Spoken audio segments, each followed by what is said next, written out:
So there's the woodshed there. That holds about 3.5 quarts, or about 10, 11 face cords. Open at both ends, slatted sides for good airflow. That's some apple wood at the front there that I cut this year. Most of it's Douglas fir though. Yeah, storing your wood properly is really important, you know, keeping your wood dry. A lot of that woodshed there is going to be for next year's wood. And I've got one other spot that I keep wood around the side of the house, but I've already used that up. But we're almost halfway through the heating season now, so. And then here's another half quart of fir, kind of my emergency supply. This is right beside the house under cover, so I don't have to go out in the weather to get it. And I use that if the weather gets really bad. We get lots of snow. Yeah, I know in some areas when you talk about a cord of wood, you're talking about a face cord, which is a third of a full cord. Full cord being 4 by 4 by 8 feet when it's stacked. Usually 16-inch length pieces, 128 cubic feet. We usually just deal in full cords or half cords around here. But yeah, you can see we're in some snow here, just a little bit. Real cold, light snow. It's about 5 below 0 Celsius.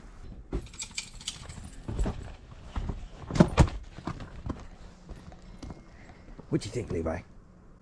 Oh yeah.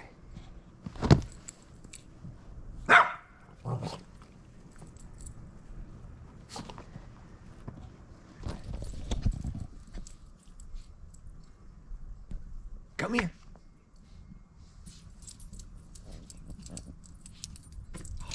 What you doing? You getting a stick? Are you? What's that? He's only seen the snow a few times. Good boy.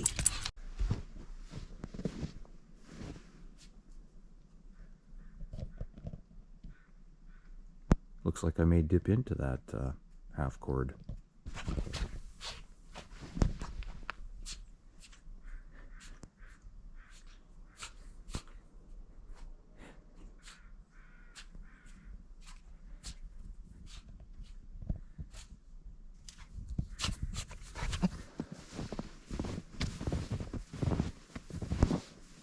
Yeah, we definitely got over a foot of snow last night. Good thing that tree's there. It kind of shelters it so Levi has a place where he can walk.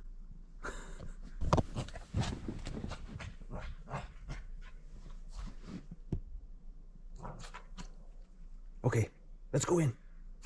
Come on, let's go have a cookie. Come here. Oh, he's just loving it. All right, well, we're gonna go in and I'll show you a few things inside now on the wood stove. But I'm going to show you how I clean the glass on my wood stove, and just a few other tips. Here. You're a good boy. So let's look at this. So cleaning the glass on the stove, you take a paper towel like that with a bit of ash there, and then I'll take a bit of water, get that a little wet. You got to put a bit of pressure on there and just go around like that.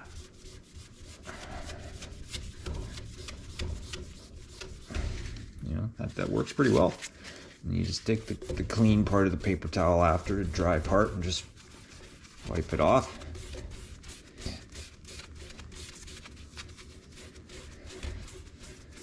It just takes a little bit more elbow grease, I guess you'd say, to you know, get that off of there.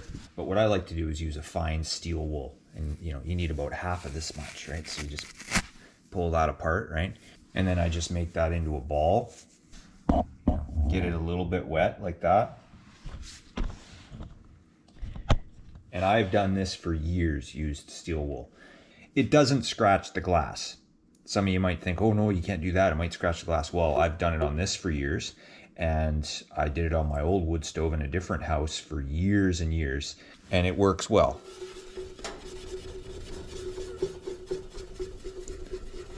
And then as soon as it seems to stop working as well, you just dip it in the water.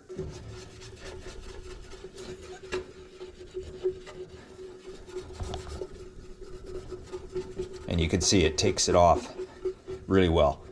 It takes it off better than the ash. The ash is great. I mean, it's free, right? But this stuff here, the steel wool, is very, very reasonably priced. And I just go over the worst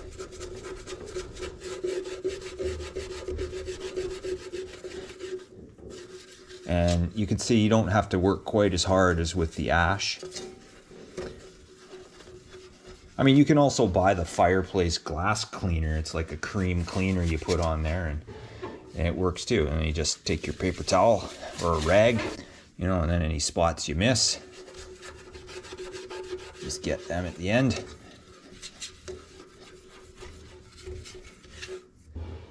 And there you go, nice clean door. Whichever way you choose to do it. If you have a different way that you use to clean the glass, let me know in the comments. I'm curious to see, but that's how I've always done it. And yeah, the steel wool does not scratch the glass. Works really well. And also, I'm sure many of you already have a firearm set. The most common is the poker or the fire iron for moving the coals around. This I use every day and during the heating season. And cleaning out the wood stove with the little shovel scoop there. But cleaning out the wood stove every couple weeks, it really depends on the type of wood you burn. If you burn hardwood, I find, at least with the hardwood around here, it produces way more ash. The softwoods, I don't need to clean the stove out nearly as often.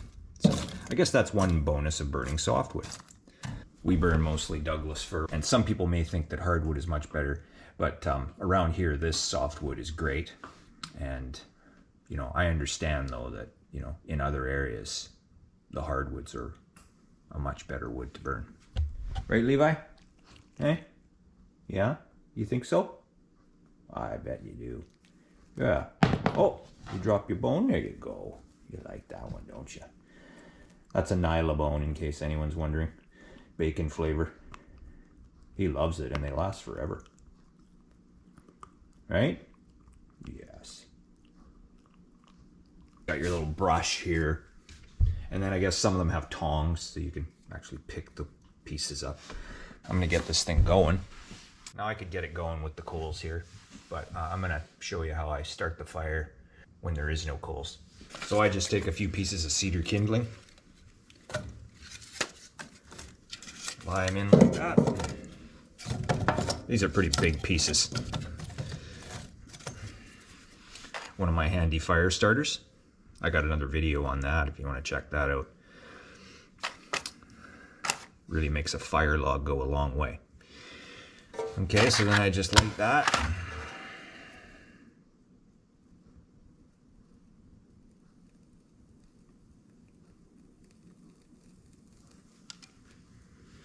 Let that get going.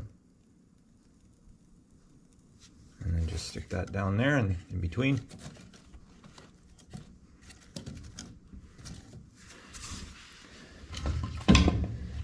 Take a smaller piece of this beautiful fir. You want to let it get going good and hot. That helps keep your chimney clean, and it helps you get a nice bed of coals going in case you just want to add a bunch of wood and damp it down. Say if you're leaving for the day or for the evening, you want it to burn all night. I have another video on that. You know, this is more just a little tips video that I'm doing. So we'll let that get going really well. Piece of fir on there like that. Just like that. Now the reason I crisscross it like this is you want to get as much airflow as possible. You need all those gaps. You'll smother the fire if you just put it all on top, okay? You need to crisscross it, do whatever you have to do to get some airflow in between all that wood, okay? Once it gets really going well, you don't have to worry about that. It's just when you're starting it. So, let it get going.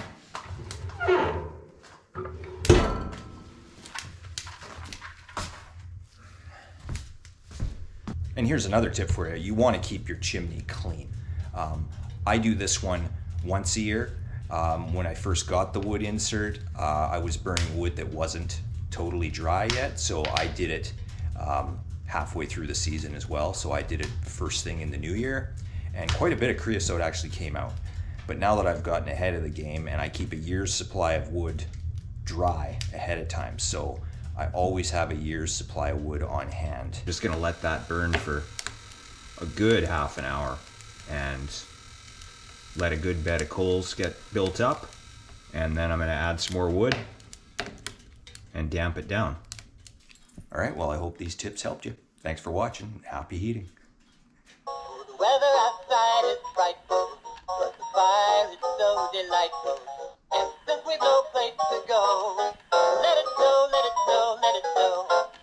It doesn't show signs of stopping. It's that ride some corn for popping. The lights are turned way down low. Let it go, let it go, let it go.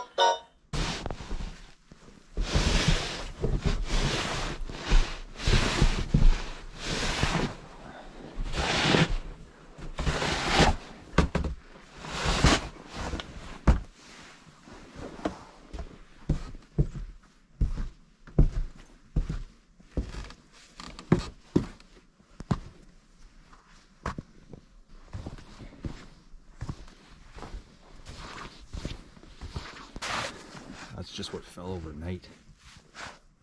Definitely a foot.